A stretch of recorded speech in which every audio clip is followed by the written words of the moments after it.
Aumenta mi fe, Señor, aumenta mi fe. Aumenta mi fe, Señor, aumenta mi fe. Que nunca olvide tus promesas, que nunca olvide tus palabras, que Él lo crea, que no lo dude jamás. Tu palabra me dice, todo el que pide se le dará, y el que toque a la puerta se le abrirá.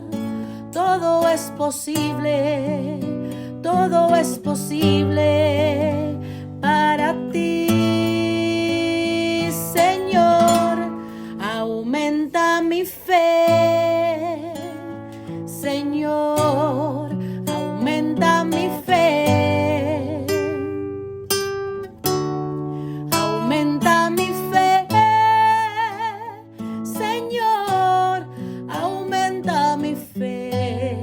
Aumenta mi fe, aumenta mi fe, aumenta mi fe, aumenta mi fe, aumenta mi fe, aumenta mi fe, aumenta mi fe, aumenta mi fe, Señor.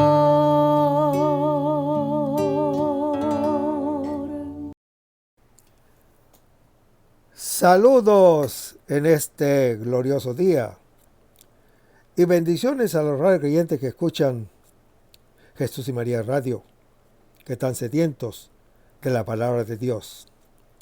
Les envía un saludo su hermano Américo Tejada, de la parroquia San Simón Stack San José, que está localizada en el Bronx y pertenece a la Arquidiócesis de Nueva York. Estamos aquí todos los lunes y todos los domingos, de 5 a 6 p.m., hora de Nueva York. A los hermanos y hermanas que viven en la ciudad de Nueva York, que quieran ponerse en contacto con su servidor, pueden llamarme al 718-933-5299. En este segmento de estudio bíblico titulado Crece en tu fe, estamos estudiando el Evangelio según San Lucas. El evangelista Lucas fue discípulo y compañero del apóstol San Pablo. Fue de origen antioqueño, era pintor y médico, buen conocedor de la lengua griega, hombre culto, escritor con mentalidad histórica. La tradición apostólica consideró desde el inicio este evangelio como texto sagrado e inspirado por Dios. La identidad del evangelista Lucas, por consiguiente, es dinámica y quiere transformar los rasgos del creyente en los de aquel en quien se cree, y este es Jesús, que es palabra de Dios, que reveló en el suyo el rostro del Padre. Este evangelio es el evangelio de la misericordia. Describe a Jesús como centro del tiempo.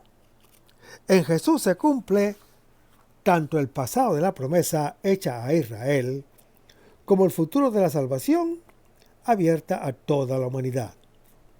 El evangelista Lucas se dirige a un lector que proviene del paganismo, pero que ya es creyente y que desea conocer cada vez más a fondo el rostro amado de su Señor y Salvador Jesús. Estamos en el capítulo 8 del Evangelio según San Lucas, donde Jesús en la barca aplaca la tormenta que se había desatado en ese momento. Pero antes vamos a comenzar con una oración y lo hacemos en el nombre del Padre, del Hijo y del Espíritu Santo. Señor, que todo lo que hagamos este día inicie con tu bendición y termine con tu ayuda. Que todo lo que digamos este día sea motivado por tu amor e inspirado por tu gracia. Que nuestras obras de este día reciban tu inspiración y perduren en tu paz. Todas estas cosas, Padre Celestial, te las pedimos en el luz y poderoso nombre de tu Hijo Jesús, que vive y reina en unión del Espíritu Santo, quien es Dios, por los siglos de los siglos. Amén. Los créditos de estudios bíblicos son dados al Padre Silvano Fausti, a la Biblia de Jerusalén y a la hermana Evelyn Morán y su ministerio de música. A los hermanos y hermanas que viven en el Bronx, para invitarlos a nuestro ciclo de oración de la parroquia de San Simón Stack San José, que está localizada en el 2191 Valentine Avenue, esquina calle 182, comenzando con la misa a las 7:30 p.m. todos los viernes por la noche. Para anunciarles que también tendremos una misa de sanación el segundo viernes de cada mes a las 7:30 p.m., donde se impartirá el sacramento de la unción de los enfermos y también se orará por ellos. Así que traigan todos sus enfermos o vengan para orar por ellos. Habrá acceso para personas en sillas de ruedas. También tendremos una hora santa con la exposición del Santísimo todos los jueves de 7 a 8 p.m. Así que están todos invitados. En el segmento anterior estábamos diciendo, o habíamos terminado diciendo, de que el lago en Mateo capítulo 4 se le llama mar. Es símbolo del abismo, el caos primordial que fue vencido en Génesis capítulo 1 en la creación. Es también el caos de iniquidad que cubrió la tierra con su poder de descreación desde Génesis capítulo 3 hasta Génesis capítulo 11, y del cual Dios salvó a Noé y escogió para sí a Abraham. Es también el lugar a través del cual el Señor salvó a su pueblo de la esclavitud de Egipto. Es imagen de la nada. Es imagen del mal y de la esclavitud. El lugar en el cual Dios obra creando, salvando y liberando. Seguimos leyendo el versículo. Empezaron la travesía, obedeciendo a la palabra de Jesús. Los discípulos encontrarán las dificultades típicas del que obedece, como es el miedo, el desconcierto y desconfianza acerca del éxito. Pero aquí, precisamente, hermano que me escuchas, es donde experimentarán la salvación y la fuerza de aquel que cumple toda promesa. Y el versículo 23 se lee: mientras navegaban se durmió. Hermanos, la navegación de la barca coincide, excepto su comienzo y su final, con el tiempo del sueño del Señor Jesús y de la angustia de los discípulos. El comienzo es su venida, que hace zarpar la barca. El final es su regreso, que la hace arribar. En el medio está la espera de aquel que está ausente. El sueño del Señor Jesús coincide totalmente con el desencadenamiento de las potencias cósmicas del mal, como lo anuncia Lucas en su capítulo 22. En esta barca sucede algo análogo y contrapuesto al bautismo del Señor Jesús y a Pentecostés. En el bautismo, el Señor Jesús llenó el agua de su presencia, emergió, se abrió el cielo, descendió el Espíritu Santo y el Señor Jesús quedó lleno de él. Aquí, en cambio, el cielo está cerrado y es contrario. Desciende de él un viento que impulsa hacia el abismo y llena de muerte a los apóstoles. En Pentecostés descenderá un viento y un fuego que asociará a los discípulos a su misterio de resurrección y de inmersión de las aguas. Aquí, hermano que me escuchas, en cambio, cae un chubasco que los asocia a su misterio de inmersión, los bautiza y los sumerge en su mismo sueño. Hermanos, el discípulo es asociado a la angustia de la muerte de Cristo. Esta escena tiene cierta analogía con la de Getsemaní, el huerto, por supuestamente, donde en realidad los discípulos duermen a causa de la tristeza, mientras el Señor Jesús afronta la lucha, rodeado de angustia de muerte y revestido de sangre, como lo anuncia Lucas capítulo 22. Y en el versículo 24 se lee: entonces, acercándose, lo despertaron. Hermanos, los discípulos que estaban en peligro de hundirse se acercan al Señor Jesús. Pueden acercarse porque su sueño se los ha hecho cercano. Desde cualquier abismo podemos acercarnos a Él, porque Él se ha acercado a nosotros en cada abismo, incluso el de la muerte, como si fuera un malhechor, como lo anuncia Lucas capítulo 23. El chubasco que se abate sobre ellos desconcierta a los discípulos que se hallan en la superficie del mar, suspendidos sobre la boca del abismo. El Señor Jesús, que ha caído en lo profundo del sueño, no se siente afectado porque ya ha conocido toda clase de perdición. Tiene la calma soberana de un niño que descansa en el regazo de quien lo ha engendrado. La confianza del Salmo 131, que viene después del grito desde el abismo, que se expresa en el Salmo 130. En efecto, hermano que me escuchas, el Señor Jesús puede descansar porque ciertamente el Padre lo despierta del sueño. Pero, ¿qué pasa con los discípulos? Así como nuestra miseria despierta en nosotros el grito de la fe, así también despierta en Él la misericordia que salva. En la perdición se armonizan las voces de la miseria y de la misericordia. Los discípulos usan un apelativo que es propio de ellos en el evangelista Lucas, que hemos traducido impropiamente maestro.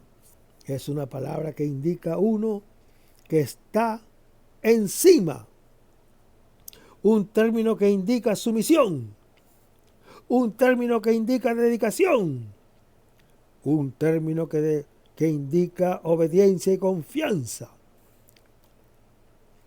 Hermanos, la invocación se repite, indica necesidad urgente, miedo y duda en la fe, necesidad objetiva, despertada de salvación. ¡Despierta ya! ¿Por qué duermes, Señor? Lo anuncia el Salmo 44. ¿Por qué no intervienes en nuestro hundimiento? ¿No ves que te hundes también tú? Sálvate a ti mismo y también a nosotros, como lo leemos en Lucas capítulo 23. En cambio, hermano que me escuchas, Él responderá y nos dirá: ¿dónde está tu fe? ¿No saben que yo he venido y yo he intervenido precisamente en mi sueño, en mi situación, la de estar perdido junto con ustedes? Los discípulos persiguen el bautismo en la realidad humana de angustia como ir a fondo. Dicen, pereceremos. Pero están con él. ¿Quién ha sido el primero en ir al fondo? No están perdidos, sino que se están perdiendo con él. El hijo perdido y encontrado.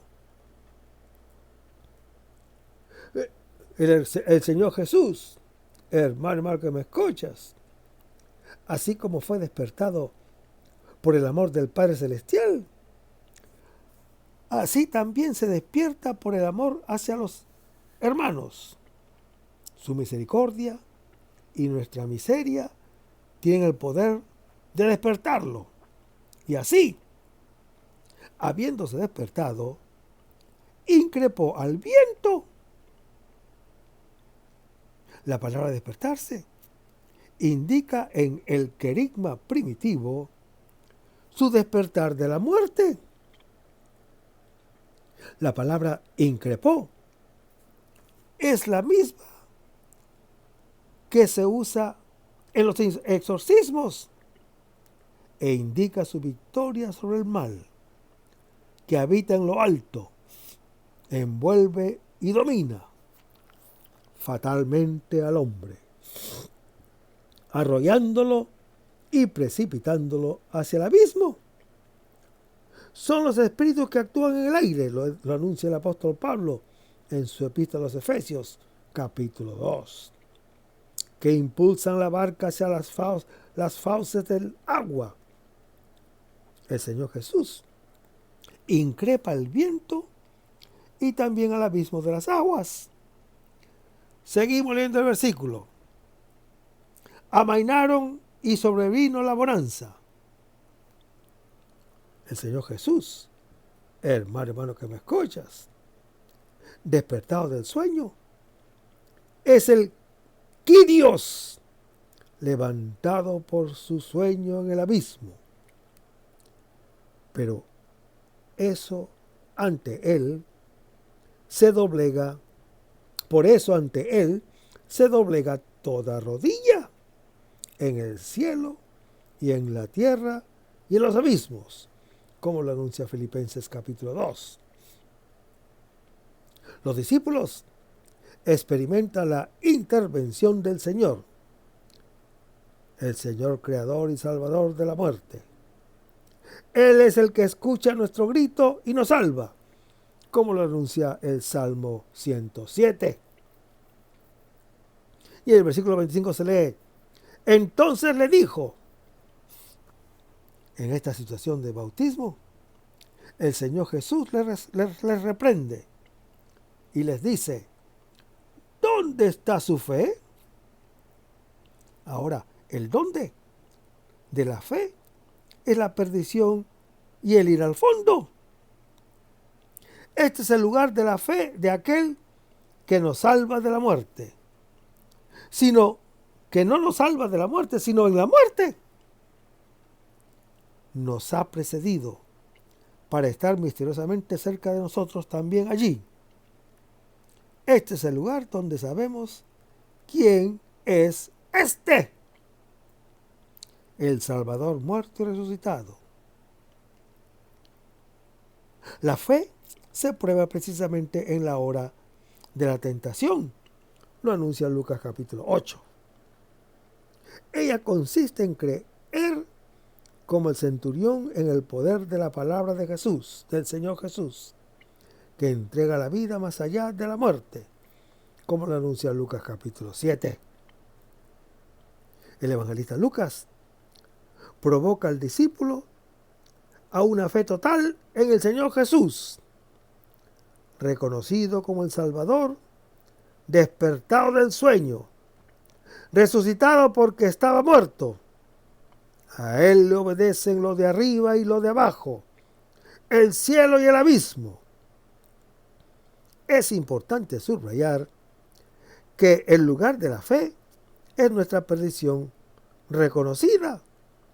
Allí Él ejerce la misericordia del Padre Celestial y nosotros lo conocemos como Señor y Salvador. Seguimos leyendo el versículo. ¿Quién es este? Hermanos, la pregunta que ya hemos encontrado en Lucas capítulo 5 y Lucas capítulo 7, cuando perdonó los pecados, vuelve aquí sobre la barca de los discípulos. Se intuye su respuesta. Es el Kyrios, que, así como perdona los pecados y vence el caos interno, así también vence el caos cósmico y salva de la muerte. El abismo nada puede contra aquel que recoge como un dique las aguas del mar y en depósitos pone los abismos, como lo anuncia el Salmo 33. Hermanos, el mal y la muerte no pueden vencerlo, aunque Él caiga en ellos. Entra allí solamente para encontrarnos a nosotros y salvarnos. El Cristo impotente, que perdona en la cruz, según Lucas capítulo 23, tiene el poder de rescatarnos, según Lucas capítulo 22, porque es el mismo Dios poderoso de la creación y del éxodo. No se le ha ido de las manos el mundo interno del hombre, sometido al pecado, ni el externo, sometido a la muerte.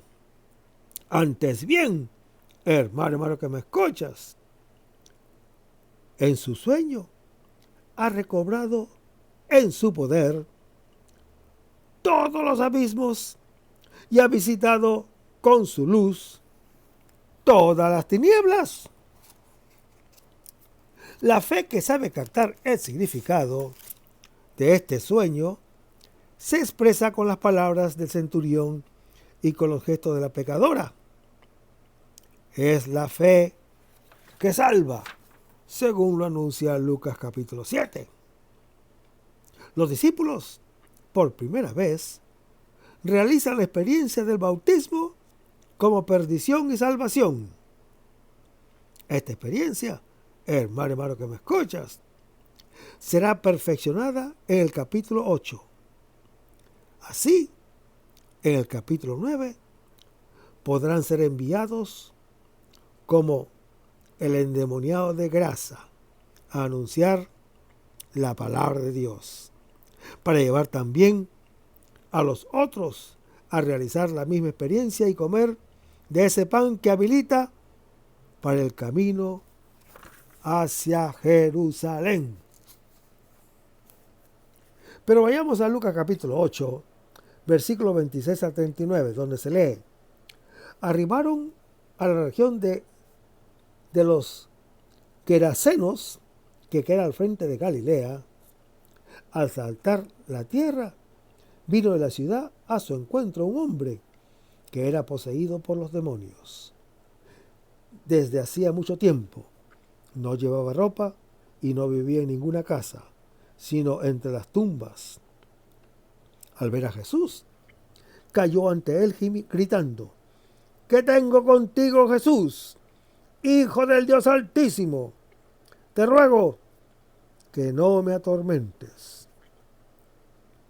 Es que él había mandado al espíritu maligno que salía de ese hombre.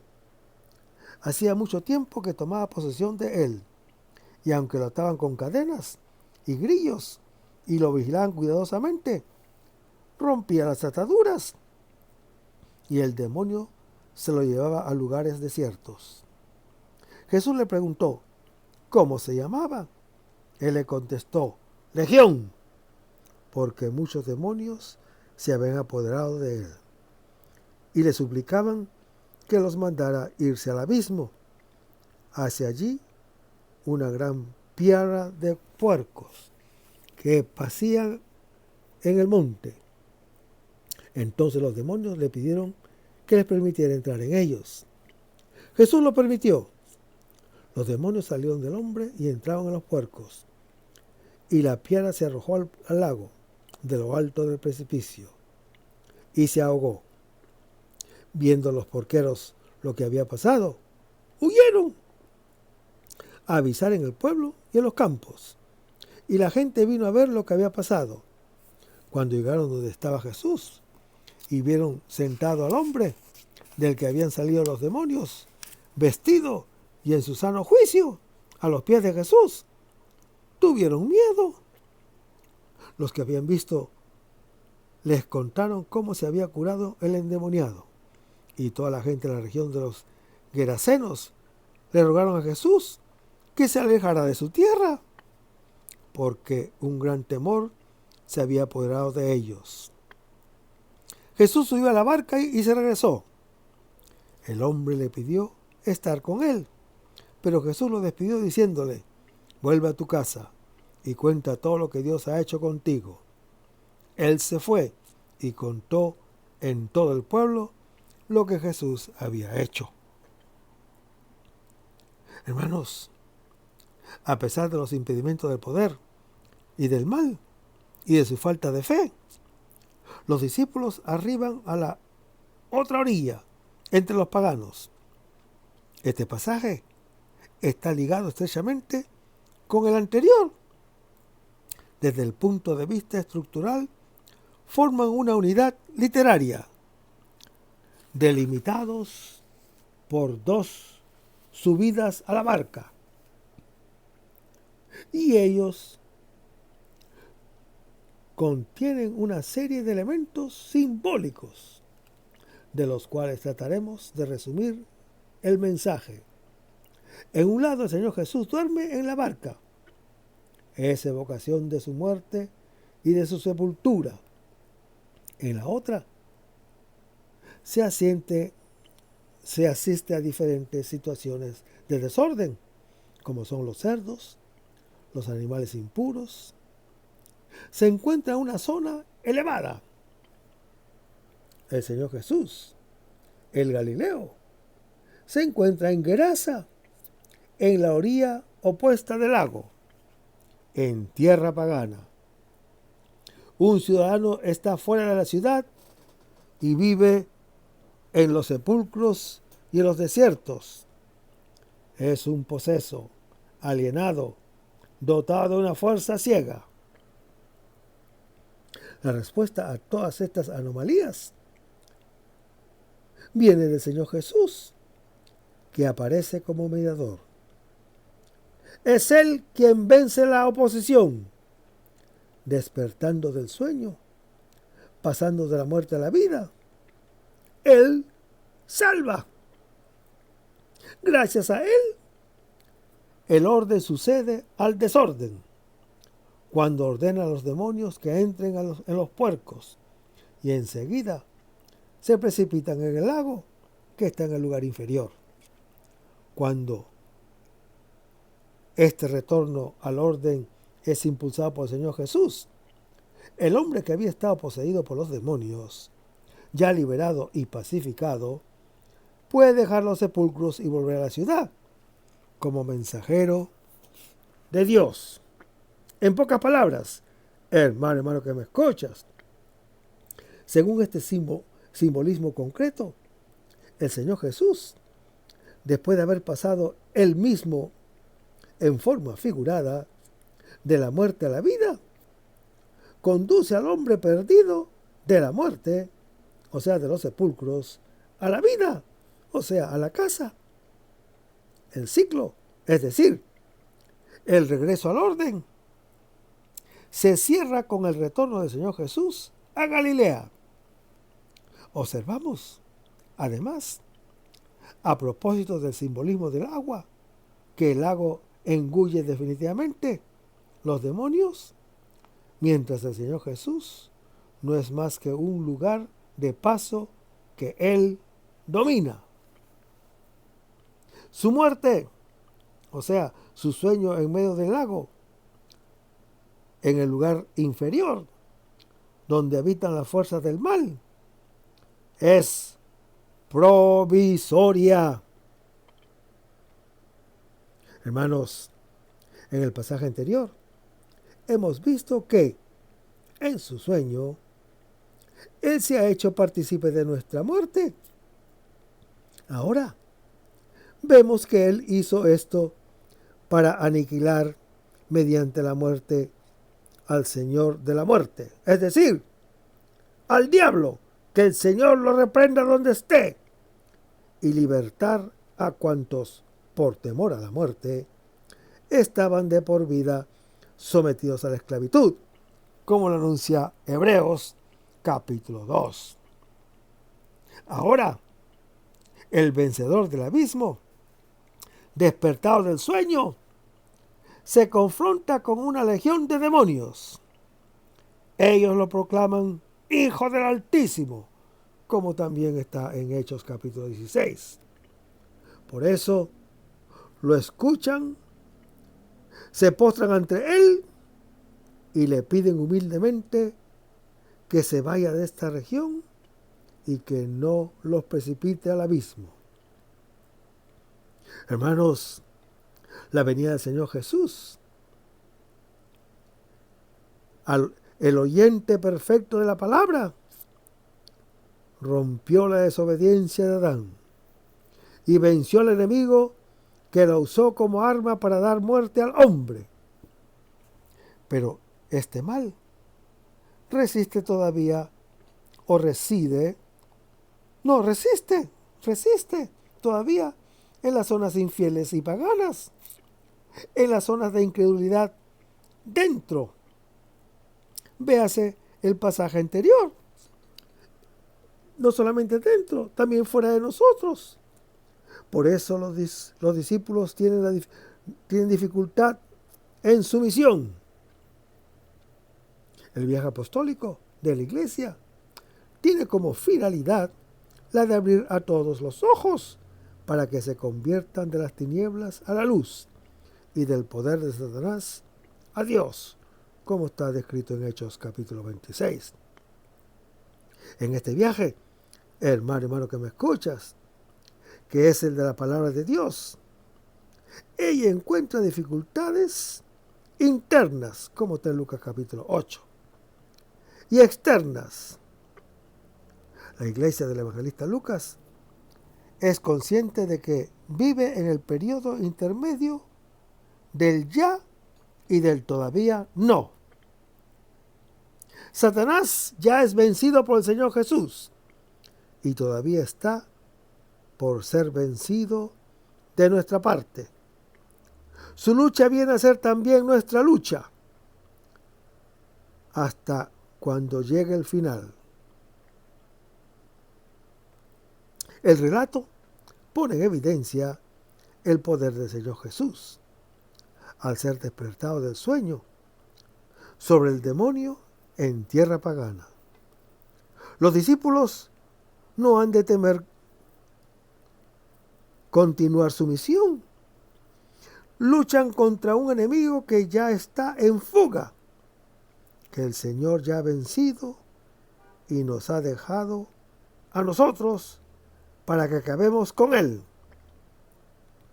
Los elementos narrativos de este exorcismo, mucho más colorido en el evangelista Marcos, sirven para dar confianza en la victoria definitiva.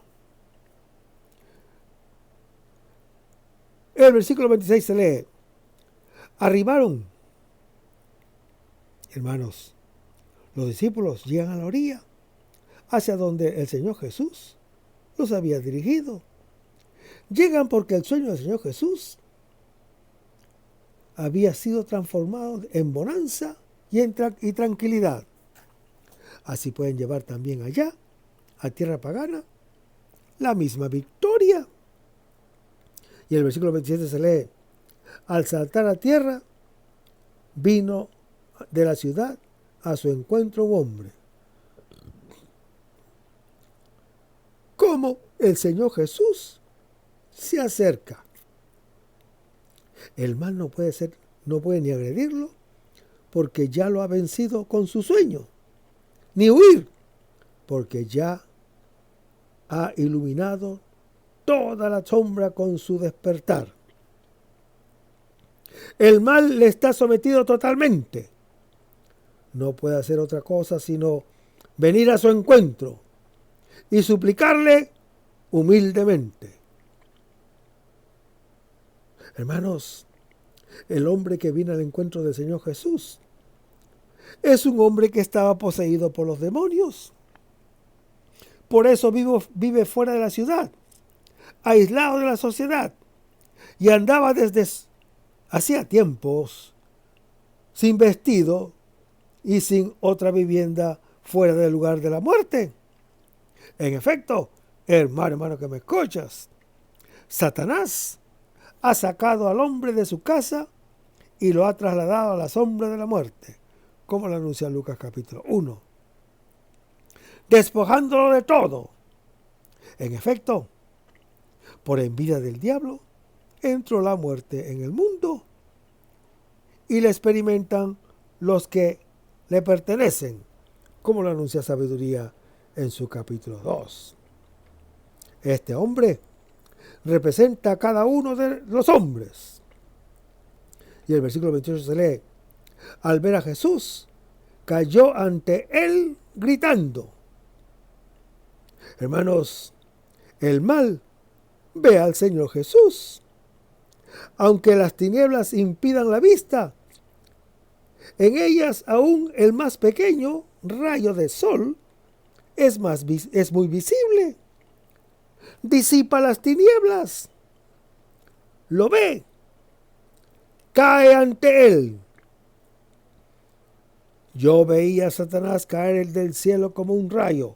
Lo anuncia Lucas capítulo 10 e Isaías capítulo 14. El mal grita con gran voz. El espíritu que con su mentira alejó al hombre de la casa del Padre Celestial grita la propia derrota ante aquel que también con gran voz dirá la propia confianza en el Padre Celestial, como lo anuncia Lucas capítulo 23, venciendo su trauma maligna. Seguimos leyendo el versículo. ¿Qué tengo contigo? Hermanos, el mal declara que él es totalmente extraño y separado del Señor Jesús, como lo puro de lo impuro, como la muerte de la vida, como el abismo del Altísimo, como de la mentira de la verdad, y el rebelde del Hijo de Dios. En sentido negativo, el mal tiene una intuición de Dios a menudo muy aguda que el bien, que a veces es cerrado y estúpido. En efecto, hermano que me escuchas, mientras nuestro bien es siempre limitado e insuficiente, el mal que podemos cometer tiene alguna infinidad y suficiencia destructiva. El hombre incapaz de crear es capaz de destruir. Es insuficiente para dar vida y salvarse, pero suficientísimo para dar muerte y perderse. Es impotente para amar, pero potentísimo para odiar. Recuérdese la oración del mal en Marcos, el evangelista, incluso en nombre de Dios, como te Marcos capítulo 5. El bien se percibe como tortura. Es la piedra de toque que lo araña tremendamente y muestra su falta de autenticidad. Es luz que disipa y disuelve las tinieblas. Son grandes reacciones y resistencias ante el bien del que todavía es esclavo del mal. Existen oraciones que son de Dios, lo anuncia Lucas capítulo 6. o existen oraciones que no son de Dios, sino del maligno. La aparición de Salvador es una tortura angustiante para el que ha de ser salvado, porque se identifica con su mal. Al enfermo le parece que el médico es un enemigo. En estas reacciones negativas hay que ver la acción de Dios, que está dedicado a salvarnos. Es la primera regla de discernimiento espiritual. El que está en el mal percibe a Dios como un incómodo y enemigo, mientras es el amigo que nos salva.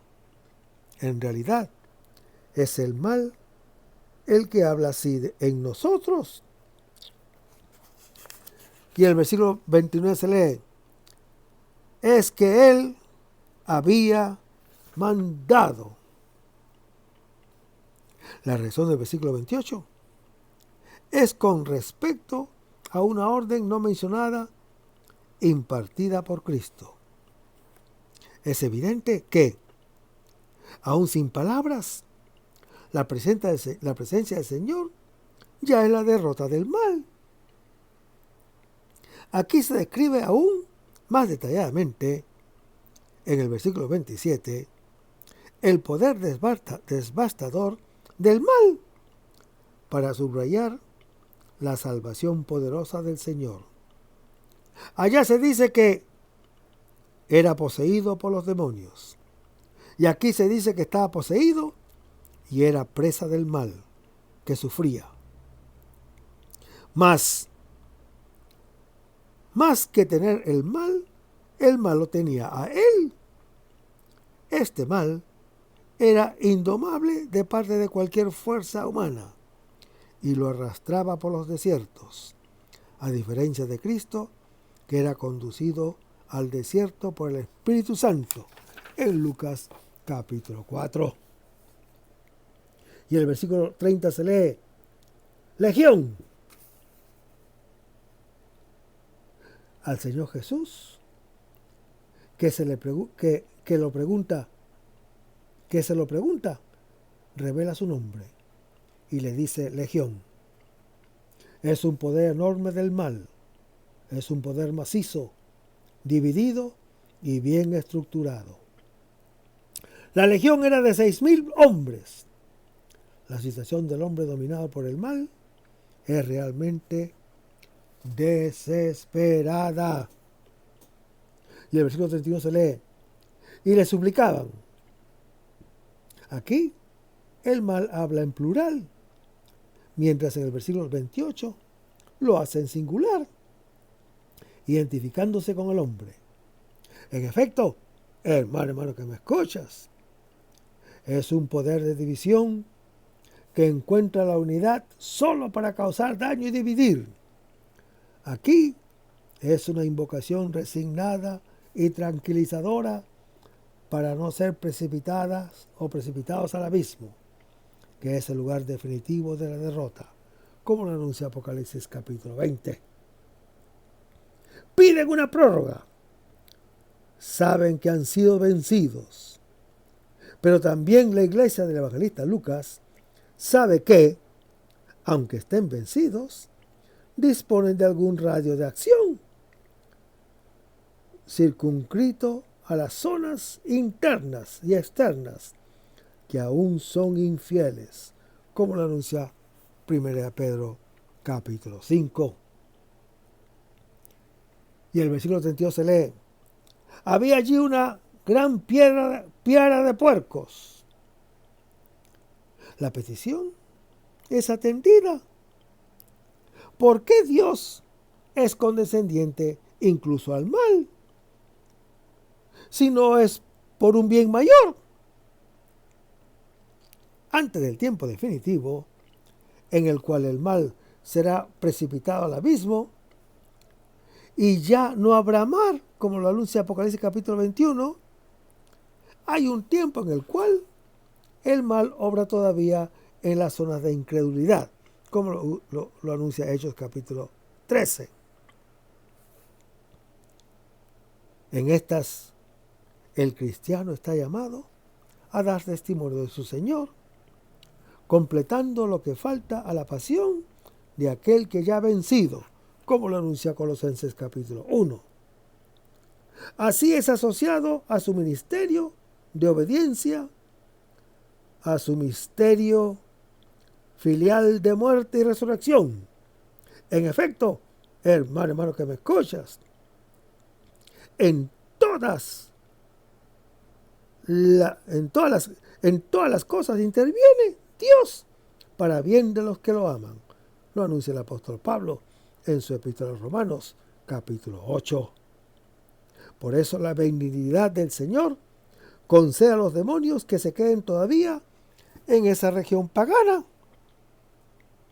Así todavía hoy, nuestra lucha no es contra la carne y la sangre, sino contra los principados, contra las potestades, contra los dominadores de este mundo tenebroso, contra los espíritus del mal que están en las alturas, como lo anuncia el apóstol Pablo en su epístola a los Efesios, capítulo 6. Y el versículo 33 se lee: la piedra se arrojó al lago de lo alto del precipicio. Hermanos, el mal sale de aquel que ha encontrado al Señor. A donde llega su presencia, el demonio se va. Se retirará definitivamente en el abismo cuando su nombre, o sea, el nombre del Señor, sea anunciado a todas las gentes. La señal de la salida es el acto de precipitar los puercos en el agua. No es que los espíritus se ahoguen. El mal es su vivienda. En cambio, se hace alusión a lo que sucederá al final. Precipitarán en el abismo como los puercos.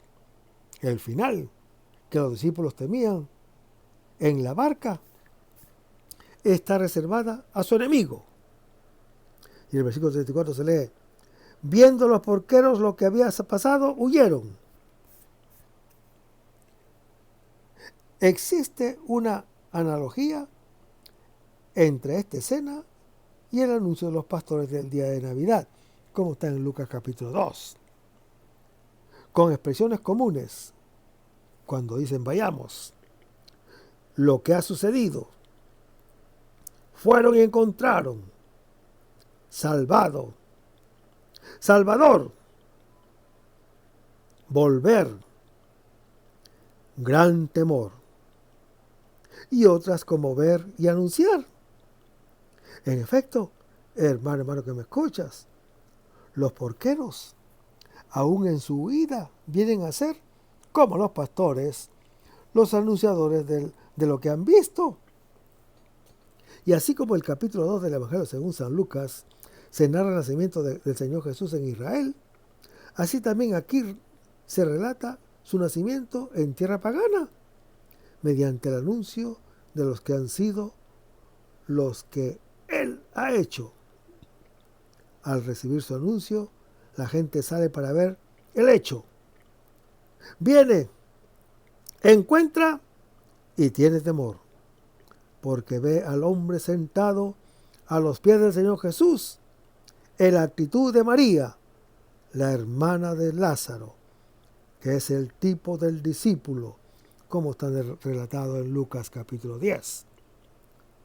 El que antes había sido despojado, como el Señor Jesús en Lucas capítulo 23, ahora está vestido y sanado. Verdaderamente su sueño ha vencido nuestro sueño. Su desnudez nos ha revelado o nos ha revestido, y su locura nos ha sanado la mente. Y el versículo 36 se lee: los que habían visto les contaron cómo. Hermanos, a los que habían venido sobre la base del primer anuncio y ven al hombre salvado, los testigos oculares explican cómo ha sucedido la curación. Y el versículo 37 se lee: le rogaron al Señor Jesús, le piden que se aleje. Todavía no ha llegado el momento de la misión entre los paganos, que está reservada a los discípulos en los Hechos de los Apóstoles. Ellos continuarán la obra que el Señor Jesús realizó en Israel y que ya se ha iniciado entre ellos. Por eso, Él regresa por su camino hacia Jerusalén, camino que aún no ha recorrido, para abrirlo a toda carne. Y el versículo 38 se lee: el hombre le pidió estar con él. El hombre librado por el Señor Jesús le ruega a éste el poder de estar con él, como los 12. Pero el Señor Jesús lo envía entre los suyos como anticipo de lo que será la misión entre los paganos, de la cual quedarán encargados los discípulos después de la ascensión. Y el versículo 31 se lee: cuenta todo lo que Dios ha hecho contigo. La misión es relato. La misión es testimonio de salvación. Este hombre es enviado porque ya ha quedado libre del mal, a diferencia de los discípulos. El anuncio es siempre de una experiencia personal. Lo que eres grita más fuerte de lo que dices. Solo cuando hayas realizado la experiencia de lo que el Señor Jesús ha hecho por ti, estarás en condiciones de responder a la pregunta: ¿quién es Él para ti? Seguimos leyendo el versículo. Todo lo que Jesús ha hecho. La acción que el Señor Jesús atribuye a Dios, ahora se la atribuye a Él. El texto sugiere la respuesta verdadera a la pregunta acerca de la identidad del Señor Jesús. Él es Dios. Esa identificación la encamina el Señor Jesús mismo, que atribuye a Dios la propia acción. El hombre por sí solo nunca alcanzará una meta tan sublime. El mismo Jesús da comienzo a la misión entre los paganos. Es una promesa que de esa mies que el evangelista Lucas nos mostrará en el segundo libro. Pero vayamos a Lucas capítulo 8, versículos 40 al 56, donde dice: cuando regresó Jesús, la multitud salió a recibirlo, porque todos lo estaban esperando. He aquí que llegó un hombre llamado Jairo, que era jefe de la sinagoga. Cayó a los pies de Jesús y empezó a rogarle que fuera a su casa, porque la única hija que tenía, de unos 12 años, se estaba muriendo. Mientras iba hacia allá, la multitud lo apretujaba. Entonces una mujer que sufría de hemorragias desde hacía 12 años y nadie había podido curarla, a pesar de haber gastado en médicos toda su fortuna, se acercó por detrás y tocó al hombre del manto, y tocó el borde del manto, y al instante se le detuvo la hemorragia. Jesús preguntó: ¿quién me ha tocado? Como todos lo negaban, le dijo Pedro: Maestro, la gente te aprietan y te oprimen. Jesús insistió: alguien me tocó, porque he sentido que una fuerza ha salido de mí. Viéndose descubierta la mujer, se acercó temblorosa y, cayendo de rodillas ante él, confesó delante de todos por qué razón lo había tocado y cómo había quedado curada al instante. Pero él le dijo: hija, tu fe te ha salvado, vete en paz. Todavía estaba hablando cuando llegó alguien de la casa del jefe de la sinagoga a decirle: tu hija está muerta, no molestes ya al maestro. Pero Jesús lo oyó y le dijo: no temas, solamente ten fe y se salvará. Al llegar a la casa, no permitió que entraran con él nadie más que Pedro, Juan y Santiago, y el padre y la madre de la niña. Todos lloraban y se daban golpes de pecho por la tristeza. Él les dijo: no lloren, no ha muerto, está dormida. Y se burlaban de él, seguros como estaban de que había muerto. Él, tomándola de la mano, le gritó: niña, despierta. Retornó el espíritu a ella y al instante se levantó. Jesús mandó que le dieran a ella de comer. Los padres quedaron asombrados, entonces les prohibió hablar de lo sucedido. Hermanos, es un relato en forma de sándwich que continúa la respuesta a la pregunta de los discípulos sobre la barca. ¿Quién es este?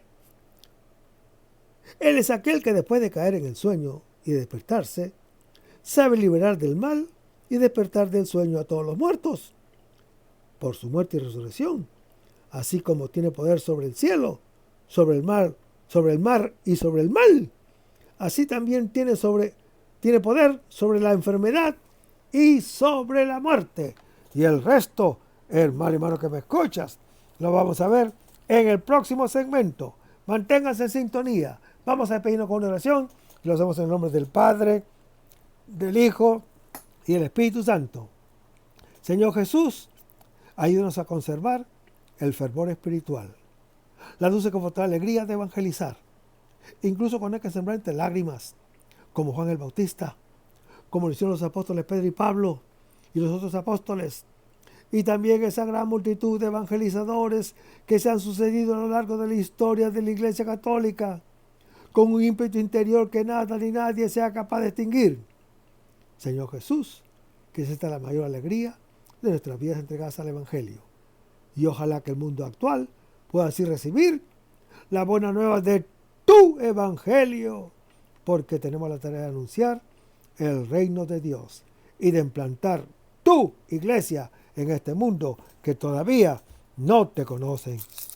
Todas estas cosas, Padre Celestial, te las pedimos en el luz y poderoso nombre de tu Hijo Jesús, que vive y reina en unión del Espíritu Santo, quien es Dios, por los siglos de los siglos. Amén. Hasta el próximo segmento. Que el Señor nos bendiga.